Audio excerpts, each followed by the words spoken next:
श्री रामचरितमानस जी में एक दोहा आता है जो कि किष्किंधा कांड से लिया गया है। और उस दोहा के जो बोल हैं वो ये हैं कि कवन सुकाज कठिन जग माही, जो नहीं हो ही तात तुम पाही। अर्थात हे हनुमान जी, ऐसा कौन सा कार्य है संसार का जो आपसे सुलभ नहीं है या फिर आपके कृपा से जो है उस कार्य का जो है संपादन संभव नहीं है। अगर आप सामान्य अर्थों में लेंगे या फिर अगर आप ऐसे नॉर्मल इसको देखेंगे तो आपको लगेगा कि मानस जी में जिस तरह से अन्य चौपाइयां हैं जो कि एक महामंत्र है, सारे के सारे अपने आप में एक महामंत्र है, उस तरह से आप इसको देखेंगे। लेकिन यदि आप इसके विशेष प्रयोग के बारे में जानेंगे तो निश्चय ही आपको जो है इसके महात्म का पता लगेगा, अंदाजा लगेगा। नमस्कार, प्रणाम, जय सीताराम, जय बिहार, जय गुरुदेव, जय हनुमान जी। कैसे हैं आप लोग? आपका बहुत बहुत स्वागत है मेरे चैनल स्वीटिश इन ऑफिशियल में, जिसमें हम चर्चा करते हैं सनातनी मूल्यों की, जिसमें हम चर्चा करते हैं श्री राम जी की, जिसमें हम चर्चा करते हैं हनुमान जी की। और बहुत जल्द हमारी चर्चा में शामिल होंगे बाबा नीम करौली, जो कि मेरे गुरुदेव हैं, उनकी कहानियां, उनसे जुड़े मेरे अनुभव, मेरे अगल बगल के लोगों के अनुभव जो हैं उसमें निश्चय ही शामिल करेंगे। आज जो मैंने अपने चर्चा के क्रम में, जो कि हमारी सीरीज चल रही है सनातन की चर्चा, उसके जिसमें हम सुंदरकांड जी का पाठ कर रहे हैं, हमारी पाठ जो है समाप्ति के कगार पर आई है। क्योंकि आज शनिवार है और ये बाबा का दिन है, हो सकता है ये वीडियो जो है आपके पास कल पहुंचे। तो दोस्तों, आज चूंकि ये शनिवार का दिन है और बाबा का दिन है, तो इसलिए मैंने सोचा कि कुछ ऐसे खास चीजें जो है, कुछ खास ऐसे जो उपाय हैं बाबा के, जो आपके साथ शेयर किया जाए। तो जितने भी हनुमान भक्त हैं, जितने भी लोग हनुमान जी को मानते हैं, हनुमान जी को पूजते हैं, वो निश्चय ही एक बार, अगर आप बहुत सारे संकट में हैं, बहुत ज्यादा संकट में हैं, अगर आपके सारे रास्ते बंद हो गए हैं, आपको समझ नहीं आ रहा है कि आपको करना क्या है, आप बहुत हताशा की स्थिति में है, बहुत निराशा की स्थिति में है, तो इस दोहा का जो है आप 108 बार जाप नित्य प्रति करिए।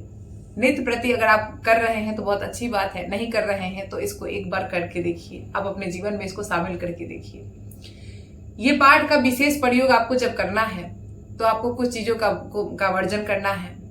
जैसे आप जो है जितना हो सके मांस मदिरा से जो है अपने आप को दूर रखें। बाकी कोई विशेष नियम मैं आपको नहीं बताती, क्योंकि मैंने देखा है कि बाबा जो है बाकी हर एक चीज से प्रसन्न हो जाते हैं, छोटे छोटे चीजों से बाबा प्रसन्न हो जाते हैं। मेरा ये स्वयं का अनुभव है, इसीलिए मैं आपको कहती हूँ कि आप सिंपल भक्ति करें, सरल भक्ति करें, ऐसी भक्ति करें जिसमें आपका भी जो है वो काम चल जाए और बाबा भी जो है प्रसन्न हो जाए, ऐसी भक्ति करें आप। तो आप जो है इस प्रयोग को रात्रि के समय अगर करते हैं तो सर्वोत्तम है, और अगर सुबह में आपको करना है तो ब्रह्म मुहूर्त में करना होगा। मैं रात्रि के समय इस अधिकांश इसलिए बताती हूँ क्योंकि बहुत सारे लोग, जो मैक्सिमम लोग जो हैं वो ब्रह्म मुहूर्त में उठ नहीं पाते हैं। आज का जो है जीवन शैली ऐसा हो गया है, आजकल का जो है वर्क कल्चर ऐसा हो गया है कि आपको देर रात तक जगना पड़ता है, तो आप सुबह में उठना आपके लिए पॉसिबल चीज नहीं हो पाती है।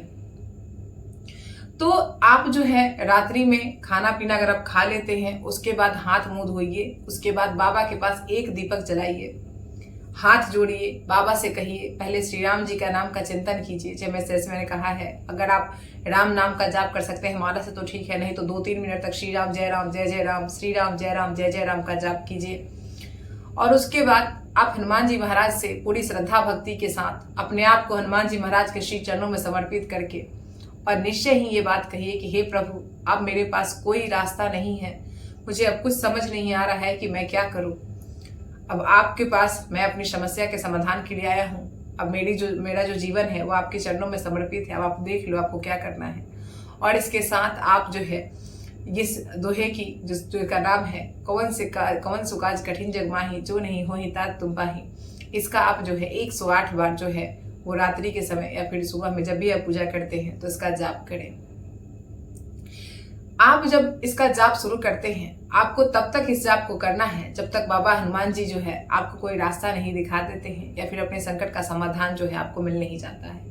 मेरी मानिए, अगर आप 11 दिन तक लगातार ऐसा करते हैं, 11 दिन 12वें दिन तक आपको जो है इस चीज का रिजल्ट मिलना शुरू हो जाता है। ये बहुत ही अचूक और बहुत ही छोटा सा उपाय है जो कि आप हनुमान जी महाराज के साथ उनके जो शरणागति प्राप्त करने के लिए, कृपा प्राप्त करने के लिए कर सकते हैं।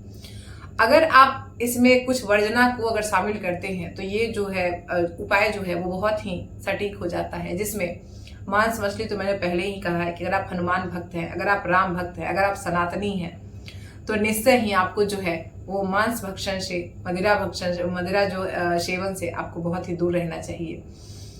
दूसरी जो चीज है दोस्तों, कि अगर आपके पास पॉसिबल हो तो आप जो है जब ये 11 दिन 21 दिन का जो संकल्प लेकर, मैं इसलिए कहती हूँ संकल्प लेकर कि जब आप संकल्प लेते हैं ना, तो अब किसी देवता का आह्वान करते हैं, आप संकल्प लेते हैं और उस देवता के सामने जो है आप ये चीज प्रण लेते हैं कि मैं 21 दिनों तक, 11 दिनों तक, 1 दिनों तक, 3 दिनों तक जो है लगातार ये चीज आपको सुनाऊंगा, तो ऐसा माना जाता है कि उस देवता की एनर्जी जो है वो आपसे कनेक्ट हो जाती है और वो नियत समय पर जो है आपसे आकर जो है उस पाठ को श्रवण करती है, ऐसा माना जाता है। तो इसीलिए मैं कहती हूँ कि अगर आप 108 बार ये पाठ करना चाहते ही हैं तो आप जो है वो आप इसको एक संकल्प के रूप में कर लीजिए। आप जितने भी समय संकल्प लेना चाहते हो तो संकल्प लेकर जो है आप जो है 108 बार जो है वो रात्रि में या फिर सुबह में आप इसका पाठ निश्चय कीजिए। आप 11 दिनों का संकल्प ले सकते हैं, 21 दिनों का ले सकते हैं, आपको निश्चित रूप से जो है वो रिजल्ट मिलेगा जिसकी आपने कल्पना नहीं की होगी। तो दोस्तों ये था हमारा आज का टिप, क्योंकि आज शनिवार विशेषांक है, आज बाबा का दिन है, तो कुछ नया तो आपके लिए और कुछ स्पेशल तो आपके लिए बनता है।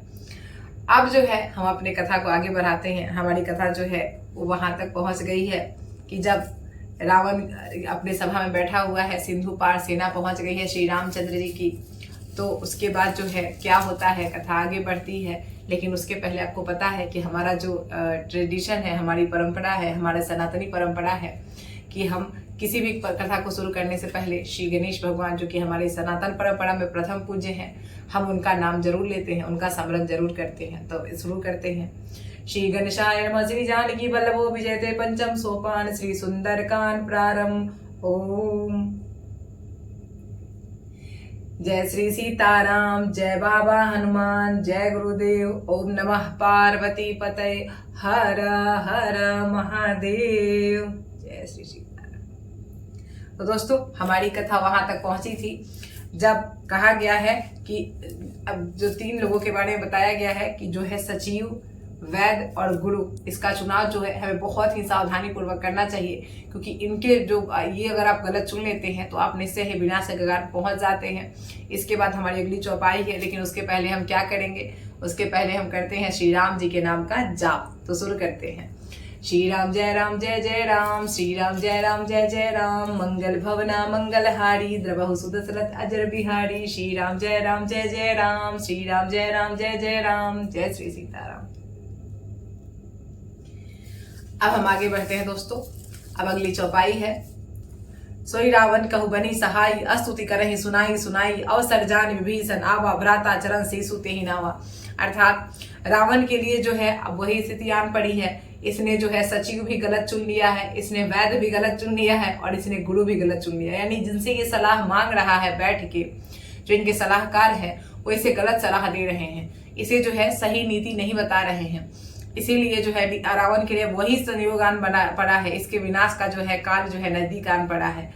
ये सब सुनकर अब उसी समय विभीषण जी आते हैं, क्योंकि इसके जो चापलूस मंत्री हैं वो तो इसका वाहवाही कर रहे हैं, इसका स्तुति कर रहे हैं। तो विभीषण जी महाराज आते हैं, आकर चूंकि रावण बड़ा भाई है तो उसके जो चरणों में जो है अपना सर झुकाते हैं। और आगे क्या कहते हैं विभीषण जी, कथा आगे बढ़ती है। अगली चौपाई आती है। पुनि सिर नाई बैठा निज आसन, बोला वचन पाई अनुशासन, जो कृपाल पूछे मोहि बाता, मति अनुरूप कहि हित दाता। अर्थात कहते हैं विभीषण जी महाराज कि और अपने आसन पर बैठ के बोलते हैं, सिर नवाकर अपने आसन पर बैठ जाते हैं और कहते हैं कि आप आज्ञा दीजिए हे कृपालु। रावण को कहते हैं कि हे कृपालु, जब आपने मुझसे मेरी राय पूछी है। चूंकि रावण जब विभीषण जी आते हैं सभा में तो रावण उनको बैठने के लिए कहता है और उनकी राय पूछता है। तो कहते हैं विभीषण जी की हे कृपालु, जब आपने मुझसे मेरी राय पूछी ही है तो मैं अपनी बुद्धि के अनुसार जो भी चीजें हैं, जो सही बात है, जो हित की बात है आपकी, वो कहता हूँ। और इस तरीके से कथा आगे बढ़ती है। अगली चौपाई आती है। जो आपन चाहे कल्याणा, सुजसु सुमति सुगति सुखनाना, सो पर नारी लाड गुसाई, तजौ चौथ की चंद की नाई। कहते हैं विभीषण जी कि जो भी मनुष्य अपना कल्याण चाहता है, सुबुद्धि चाहता है, अपनी सुख गति चाहता है, वो क्या करता है, वो पर स्त्री को जो है ललाट के चौथ के चंद्रमा की तरह, अर्थात जैसे लोग चौथ के चंद्रमा को नहीं देखते हैं उसी तरीके से चौथ के चंद्रमा की तरह थे वो जो पर स्त्री को अपने ललाट से हटा देता है, त्याग देता है। तो इस तरह विभीषण जी कहते हैं कि आप भी इस बात को समझिए, रावण को समझाने की कोशिश करते हैं। कथा आगे बढ़ती है, अगली चौपाई आती है। 14 भुवन एक पति होई, बहुत दोष तिष्ठई नहीं सोई, गुण सागर नागर नर जो, अलप लोभ भल कही न को। अर्थात कहते हैं विभीषण जी कि 14 भुवन का जो एक ही स्वामी हो वह भी जीवों से बैर करके ठहर नहीं सकता। कहते हैं कि जो 14 भुवन का जो स्वामी हो वो भी अगर किसी से जानबूझ के बैर करता है, तो किसी एक जीव से भी अगर बैर करता है तो उसका वो बैर भी ठहर नहीं सकता है। तो जो मनुष्य गुणों का समुद्र और चतुर हो वह चाहे थोड़ा भी लोभ क्यों ना करे, कोई उसे भला नहीं कहता। कहते हैं विभीषण जी कि आप जो है या तो आप 14 भुवन के मालिक भी होंगे, तभी अगर आप एक जीव से भी अगर आप जो है वो आप दुष्टता करते हैं, एक जीव से भी बैर आप रखते हैं, तो आप जो है नहीं ठहर पाते हैं। इसी तरीके से अगर आप कितने भी गुणों से पूरित हो और कितने भी चतुर हैं, लेकिन अगर आपके मन में जो है थोड़ा भी लोभ बचा हुआ है तो आप जो है आपको कोई भला नहीं कहता। तो इसीलिए जो है वो रावण को समझाते हैं कि समझो, आपने जो सीता मैया का हरण किया है वो बहुत ही गलत बात है। इसी तरीके से अगला दोहा आता है और कथा आगे बढ़ती है हमारी। काम क्रोध मद लोभ सब, नाथ नरक के पंथ, सब परिहरे रघुवीर ही, भजहु बजई जय संत, मंगल भवना मंगल हारी, द्रवहु सुदशरथ अजर बिहारी। कहते हैं विभीषण जी की हे नाथ, काम क्रोध मद और लोभ ये सब जो है वो नरक के रास्ते हैं। यानी यहाँ पे बहुत ही अच्छा मैसेज छुपा हुआ है। कहा गया है कि जो भी काम यानी जो भी जो है वो आपको विषय वासना के प्रति आकृष्ट होता है, जो भी क्रोध यानी जो भी बहुत ज्यादा अनावश्यक रूप से जो है क्रोध करता है जो है, उसके बाद मद यानी जिसको भी घमंड हो जाता है बहुत ज्यादा, और लोभ यानी कि जिसको भी जो है वो किसी भी प्रकार का लोभ जिसके मन में रहता है वो सब जो है उसको नरक पहुंचा देते हैं। ये सारे जो रास्ते हैं वो आपको नरक पहुंचाने के हैं। नरक के मार्ग कौन कौन से हैं दोस्तों? काम क्रोध लोभ मद मोह, और ये सब जो है आपको नरक पहुंचाने के रास्ते हैं। तो कहते हैं विभीषण जी कि इन सबको छोड़कर आप जो है श्री रामचंद्र जी को भजिए, जिन्हें सारे संत पुरुष यानी जो भी ज्ञानी मुनि जो है संत पुरुष जो है जिनको भजते हैं आप उन्हीं उनको भजिए। कथा आगे बढ़ती है, अगली चौपाई आती है। तात राम नहीं नर भूपाला, भुवनेश्वर कालहु कर काला, ब्रह्मा अनामय अज भगवंता, व्यापक अजित अनादि अनंता। अर्थात कहते हैं विभीषण जी के हे तात यानी रावण को कहते हैं कि राम मनुष्यों के राजा नहीं है, आप भूल कर रहे हैं। आप उनको मनुष्य साधारण मनुष्य के राजा समझ रहे हैं, आप भूल कर रहे हैं।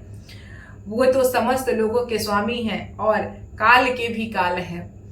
अतः वे संपूर्ण ऐश्वर्य यश श्री धर्म वैराग्य और ज्ञान के भंडार हैं, भगवान हैं। वे तो स्वयं भगवान हैं, वे निरामय हैं, वे जो हैं अजन्मा हैं, व्यापक हैं, अजय हैं, अनादि हैं और अनंत ब्रह्मा है। यानी यहाँ पे जो है विभीषण जी के मुख से जो है शिव जी श्री राम जी के जो चरित्र है, श्री राम जी का जो व्यक्तित्व है उसका जो है वो चित्रण करते हैं। कहते हैं कि राम जो है एक साधारण पुरुष नहीं है। कोई भी जो राम जी को आज कुतर्क देकर जो है एक साधारण पुरुष की गणना में खड़ा करता है वो निश्चय ही एक महान पाप का भागीदार बन रहा है, वो अपने मूर्खता का परिचय दे रहा है। क्योंकि शिव जी कहते हैं कि राम जो है वो परम पिता परमेश्वर है, वो जो है वो काल के भी काल हैं, संपूर्ण ऐश्वर्य संपूर्ण ब्रह्मांड को जो है ऐश्वर्य देने वाले, सभी में जो है श्री के रूप में वास करने वाले, वैराग्य धर्म ज्ञान सबके भंडार हैं और जो निरामय है, जो अजन्मा है, जो सर्वव्यापक है,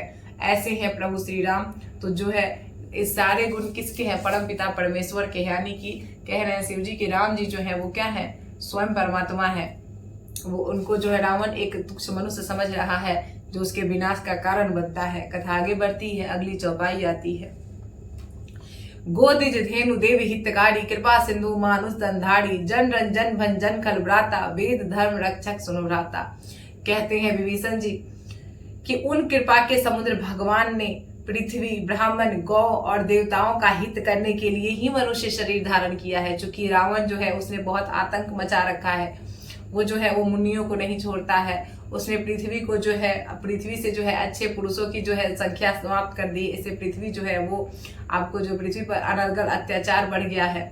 इसके अलावा जो है गौ, ब्राह्मण, देवता सबको जो है रावण ने त्रस्त कर रखा है। गौ है, इन सबको जो है रावण के आतंक से यानी कि जो अत्याचार से आजाद कराने के लिए श्री हरि ने जो है अवतार लिया है। तो कहते हैं विभीषण जी की, हे भाई सुनिए, वे सेवकों को आनंद देने वाले, दुष्टों के समूह का नाश करने वाले और वेद की और तथा धर्म की रक्षा करने वाले हैं। तो जो है भगवान कौन है, भगवान श्री राम जो है वो कौन कौन है? वो सेवक जो भी भगवान के शरणागति होता है उनकी रक्षा करते हैं, उनको जो है सुख प्रदान करते हैं। दुष्ट जो मनुष्य होते हैं उनका नाश करते हैं, धर्म की रक्षा करते हैं और वेद की रक्षा करते हैं। ऐसे हैं प्रभु श्री राम। कथा आगे बढ़ती है, अगली चौपाई आती है। ताहि बैरु तजि नाई ये माथा, परंतारित भंजन रघुनाथा, देहुनाथ प्रभु कहु वै देही, भजहु राम बिनु हेतु सनेही। अर्थात कहते हैं विभीषण जी की, हे नाथ, बैर को त्यागिए और जो है वो श्री हरि के चरणों में जो है अपने मस्तों को नवाइए। वे श्री रघुनाथ जी शरणागत के जो दुखों का नाश करने वाले हैं। यदि आप उनके शरणागत हो जाइएगा तो आपको निश्चय ही क्षमा कर देंगे। हे नाथ, उन प्रभु सर्वेश्वर को जानकी जी दे दीजिए और बिना ही कारण स्नेह करने वाले श्री राम जी को भजिए। कहते हैं कि उनसे बैर नहीं रखिए, आप जो है श्री जानकी मैया को उनको लौटाइए और उनके जो है शरणागत हो जाइए और श्री राम जी का स्मरण करिए, भजन करिए। कथा आगे बढ़ती है, अगली चौपाई आती है। शरण गए प्रभु ताहु न त्यागा, विश्व द्रोह कृत अग जेहि लागा, जा सुनाम त्रैताप न सावन, सोई प्रभु प्रगट समझिए जिये रावण। कहते हैं विभीषण जी कि हे रावण, हे भाई सुनिए, जिसे संपूर्ण जगत में द्रोह करने का पाप लगा हो, यानी जिसने संपूर्ण जगत से द्रोह कर लिया हो, ऐसा पाप किया हो जिस मनुष्य ने भी, वो भी अगर प्रभु श्री राम के शरणागत हो जाए, शरण में चला जाए, तो प्रभु जो है उसका त्याग नहीं करते हैं, मतलब भगवान जो है निश्चय ही उसका उद्धार करते हैं। जिनका नाम तीनों तापों का नाश करने वाला है, वे ही प्रभु मनुष्य के रूप में प्रकट हुए हैं। हे रावण, हृदय में यह समझ लीजिए। कहते हैं विभीषण जी, जिनके नाम से जो है, अगर आप जिनके नाम का स्मरण करते हैं, उससे ही आपके संपूर्ण तापों का जो है वो आपके संपूर्ण जो है शाप है, जब संपूर्ण ताप जो है उनका नाश हो जाता है। तो कहते हैं विभीषण जी कि उनको भजिए, उनके शरणागत होइए, उनके हृदय में उनको जो है हृदय में अपने धारण कीजिए। कथा आगे बढ़ती है, अगला दोहा आता है और वो दोहा क्या है? बार बार पद लागऊं विनय करऊ दशीस, परिहरि मान मोह मद भजहु कोसलाधीश। अर्थात कहते हैं विभीषण जी कि हे दशीष, मैं आपके चरणों में बार बार लग रहा हूँ, बार बार ये विनती कर रहा हूँ आपसे कि आप अपने मान को, मोह को और मद को यानी घमंड को त्याग कर जो है वो आप कुशलपति श्री रामचंद्र जी का भजन कीजिए, उनके शरणागत होइए। कथा आगे बढ़ती है, अगला दोहा हमारा पुनः आता है। मुनि पुलस्ते निज शिष्य सन कही पठैया बात, तुरंत सो मैं प्रभु सन कही पाई सुवसरुतात, मंगल भवना मंगल हारी, द्रवहु सुदशरथ अजर बिहारी। अर्थात कहते विभीषण जी कि मुनि पुलस्ती जिन्हें अपने शिष्य के हाथों जो है ये बात मुझसे कहवाई है, और कहते हैं विभीषण जी की, हे तात, सुंदर अवसर पाकर जो है मैं मुनि पुलस्ती जी का जो है जो संदेश है वो आपको सुना रहा हूँ। ये जो है आप सुनिए और निश्चय ही अपना जो है विनाश होने से अपने आप को बचाइए। कथा आगे बढ़ती है, अगली चौपाई आती है। माल्यवंत अति सचिव सयाना, तात सुजन सुने अति सुखमाना, तात अनुज तब नीति विभूषण, सो उद्धरहु जो कहत विभीषण। अब उसी समय क्या होता है, रावण की सभा में जो है एक बुद्धिमान मंत्री होता है, ठीक है, और वो कहता है, वो जब विभीषण जी की बात सुनता है तो वो अपनी बुद्धि से विचार कर कहता है, माल्यवन बहुत ही बुद्धिमान मंत्री था, वो कहता है कि बहुत ही सुख लगता है जब वो विभीषण जी की बात सुनता है, उसको बहुत ही सुख की अनुभूति होती है। तो रावण से कहता है कि हे तात यानी हे रावण, आपके जो छोटे भाई हैं विभीषण जी, वो जो विभीषण किसे कहते हैं, विभीषण जो कहते हैं वो नीति को धारण करने वाले को, नीति को जिसने अपने भूषण के रूप, अपने गहने के रूप में धारण किया है, जिसके हर बात में जो है नीति झलकती है, वो है विभीषण जी। तो कहते हैं कि आपके छोटे भाई विभीषण जी जो कह रहे हैं वो बहुत ही उत्तम और नीति से सनी हुई बातें कह रहे हैं, आप निश्चय ही उनको अपने हृदय में जो है वो धारण कर लीजिए। कथा आगे बढ़ती है, अगली चौपाई आती है। रिपुत करस करत कहत सठ दो, दूरी न करहूं यहाँ हो को, माल्यवंत गिरे गह बहोरी, कहो विभीषण पुनि कर जोड़ी। तो कहता है, रावण अब गुस्सा जाता है। जब इन लोग बराबर उसको जो है सही बातें दिखाते हैं तो रावण गुस्सा जाता है, क्योंकि उसको मैंने तो पहले भी कहा है, रावण का हाल वो हो गया है कि विनाश काले विपरीत बुद्धि। जब आपकी बुद्धि पर जो है विनाश सवार हो जाता है, आपको किसी का भी सही बात कभी भी सही नहीं लग सकता है। आप जो है अपने पैरों पर कुल्हाड़ी मारने वाली स्थिति में उस समय आ जाते हैं। जब भी आप जो है किसी के मुख से आप सही सलाह सुनते हैं, सही बात सुनते हैं, तो आप जो है गुस्से से आग बबूला हो जाते हैं। ये पहचान होती है कि आपकी बुद्धि पर जो है मां सरस्वती का वास हो गया है और आप जो है अपने विनाश की तरफ स्वयं आगे बढ़ रहे हैं। वही स्थिति अभी रावण की हो गई है। तो विभीषण और माल्यवंत जी का बात सुनकर अत्यंत क्रोध में भर जाता है और कहता है कि ये दोनों मूर्ख जो है मेरे शत्रु का बखान कर रहे हैं। ठीक है, मतलब मेरे सभा में बैठ के मेरे शत्रु यानी श्री रामचंद्र जी का बखान कर रहे हैं। कोई यहाँ से इनको दूर करो। अब ये जब रावण जो है चिघाड़ता है, दहाड़ता है रावण जो है, तो माल्यवंत जो है वो क्या करता है, वो अपने घर को लौट जाता है। लेकिन विभीषण जी फिर भी बैठे रहते हैं और हाथ जोड़कर फिर से कहते हैं, क्या कहते हैं, कथा आगे बढ़ती है, अगली चौपाई आती है। सुमति कुमति सबके उड़ रही, नाथ पुराण निगम अस कहीं, जहां सुमति तहां संपत्ति नाना, जहां कुमति तहां विपत्ति निधाना। ये बहुत ही उत्तम चौपाई है, जिसका अर्थ आप सबको निश्चित ही जानना चाहिए। श्री रामचरितमानस जी में ऐसे ऐसे अनमोल रत्न छिपे हुए हैं, जिसका अगर आप श्रवण करते हैं, जिसका अगर आप पठन पाठन करते हैं, आपके जीवन में जो है अभूतपूर्व बदलाव निश्चय ही होगा। ये तो मतलब गारंटी है कि अगर आप श्री रामचरितमानस जी का जो है, जिसमें श्री रामचरित जो है उसका अगर आप पठन और श्रवण करते हैं, नित्य प्रति करते हैं, अपने जीवन में उसको शामिल करते हैं, आपका जीवन, मैं 1000% गारंटी के साथ कह रही हूँ कि आपका जीवन वो तो नहीं रहेगा जो आप पहले थे। पूर्ण रूपेण आप अपने जीवन में बदलाव महसूस कीजिएगा। तो जैसे कि आप हम इस चौपाई को ले सकते हैं श्री रामचरितमानस जी में का कि सुमति कुमति सबके उड़ रही, अर्थात कहते हैं विभीषण जी की, हे नाथ, पाप पुराण और वेद ऐसा कहते हैं। विभीषण जी कहते हैं कि हे नाथ, पुराण और वेद ऐसा कहते हैं कि सुबुद्धि यानी अच्छी बुद्धि और कुबुद्धि यानी बुरी बुद्धि ये सबके हृदय में रहती है। यानी कहा गया है, सिर्फ बुद्धि की बात नहीं है। इस मतलब अगर हम इसको सिंप्लीफाई करें, इसको अगर हम साधारण अर्थों में समझे, तो कहा गया है कि एक व्यक्ति के अंदर अच्छाई और बुराई दोनों गुण जो है उसके हृदय में समाहित रहते हैं। अब ये जो है, अब ये भी कहा गया है कि जहां पे आप अपने सुबुद्धि यानी आप जहां पे अपने अच्छे पक्षों का इस्तेमाल करते हैं, ये व्यक्ति पे के आधार पर होता है। आपके अंदर जो है अच्छाई और बुराई दोनों चीजें हैं, तो ये आपके ऊपर होता है कि आप दोनों में से किसका जो है प्रदर्शन करना चाहते हैं, किसका जो है अपने जीवन में इस्तेमाल करना चाहते हैं। क्योंकि कह रहे हैं विभीषण जी कि जहां भी सद्बुद्धि यानी आप जहां भी अच्छे अपने अच्छाई का आप इस्तेमाल करते हैं, अपने व्यक्तित्व के अच्छे पक्ष का आप इस्तेमाल करते हैं, वहां जो है वो सभी प्रकार की संपदाएं यानी जीवन में जितनी भी सुख चाहिए, आपको जो भी संपदा चाहिए वो आपको सुलभ होती हैं। लेकिन जहां भी कुबुद्धि यानी आपका जो बुरा पक्ष सामने आता है, वो निश्चय ही जो है आपको पतन की ओर ले जाता है। वहां पे अब अत्यंत रूप से है जो अपार जो है विपत्ति का जो है वास हो जाता है। इसीलिए हमें जीवन में हमेशा सदैव ये कोशिश करना चाहिए कि अपने तरफ से जो है हम अपने जो है बुद्धि के, हमें जीवन में हमेशा ये चीज जो प्रयास करना चाहिए कि जो हमारे अंदर जो सद्बुद्धि है उसका ही विकास हो। हमारा जो अच्छा पक्ष है, हमारे अंदर जो एक मनुष्यत्व की भावना है वही बाहर आए, और जो हमारा बुरा पक्ष है उसको हमें जो है जितना हो सके उसको दबाने की कोशिश करनी चाहिए। उस पर जो है भक्ति करनी चाहिए, भगवान का नाम लेना चाहिए, ताकि जो दुर्गुण है हमारे अंदर वो धीरे धीरे स्वयं ही जो है खत्म हो जाए। कथा आगे बढ़ती है, अगली चौपाई आती है। तब उर्कमति बसी विपरीता, हित अनहित मानहु विपरीता, काल राति निशाचर कुलकेरी, तेहि सीता पर प्रीति घनेरी। अर्थात कहते हैं विभीषण जी कि देखो, जिस तरह से आपके हृदय में जो है वो उल्टी बुद्धि आ गई है, आपके हृदय में जो है कुबुद्धि का वास हो गया है, इसीलिए आप अपने हित और अहित में जो है अंतर नहीं समझ पा रहे हैं। कौन आपका शत्रु है, कौन अपना मित्र है, इसमें आप फर्क नहीं कर पा रहे हैं, अंतर नहीं कर पा रहे हैं। कहते हैं विभीषण जी कि जो राक्षस के कुल के लिए काल रात्रि के समान है, उन पर सीता वो है कि आप सीता जी पर आपकी बड़ी प्रीति बनी हुई है। कहते हैं विभीषण जी कि हे नाथ, अपने भाई रावण को समझाते हुए कहते हैं, विभीषण जी अपने भाई रावण को समझाते हुए कहते हैं कि हे तात, आप पर जो है अभी जो है कुबुद्धि का वास हो गया है। आप स्वयं अपने हाथों से अपने विनाश पर उतर गए हैं।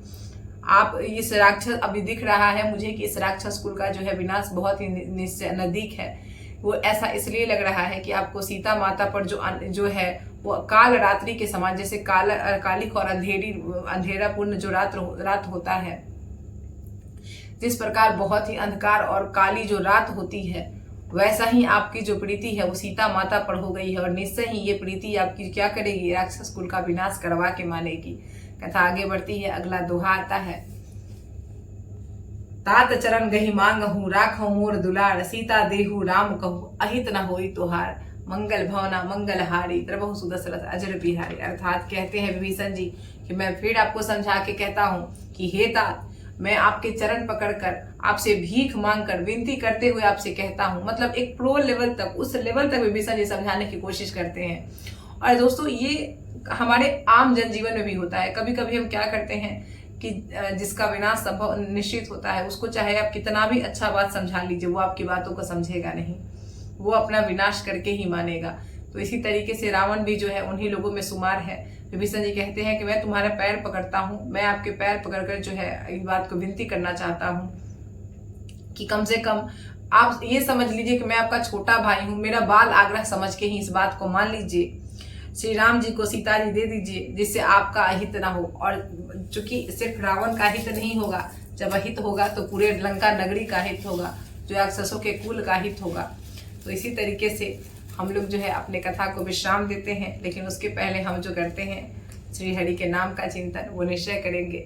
श्री राम जय जय राम, श्री राम जय जय राम, मंगल भवना मंगल हारी, द्रवहु सुदशरथ अजर बिहारी, सीताराम सीताराम सीताराम जय सीताराम। दोस्तों अब इसके साथ यहीं पे हम कथा को अपने विश्राम देते हैं। दोस्तों आपको मेरा जो कथा तो हमारी यहीं विश्राम गुजारे।